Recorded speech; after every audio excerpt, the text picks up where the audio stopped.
ଚୁଲିରୁ ପୋଡ଼ା ହେଇକି ଆସିଥିବା ବଢ଼ି ଆଉ ବାଇଗଣ ତାର ଗୋଟେ ଛେଚା।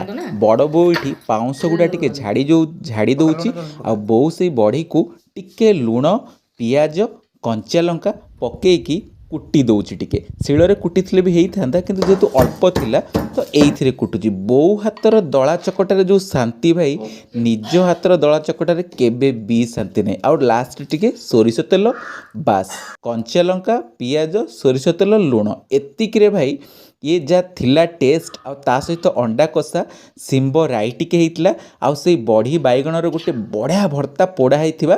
ତ ଏଇଠି ହେଇଥିଲା ଗୋଟେ ପନିର ତରକାରୀ।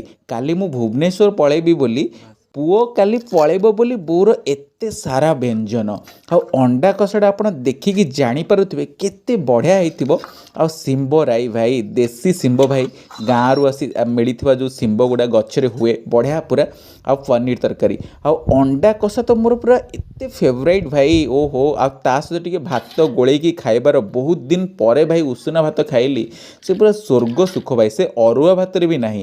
ଆଉ ତା ସହିତ ଟିକେ ବଢ଼ି ବାଇଗଣ ଭର୍ତ୍ତା ଓହୋ ଭାଇ ଥରେ ବଢ଼ି ବାଇଗଣ ଭର୍ତ୍ତା ଖାଆନ୍ତୁ ଆପଣ ମାଛ ମାଂସକୁ ପଛରେ ପକାଇଦେବେ। ସତରେ ଭାଇ ମା ହାତର ଛେଚା ଆଉ ଦଳା ଚକଟାର ପାଗ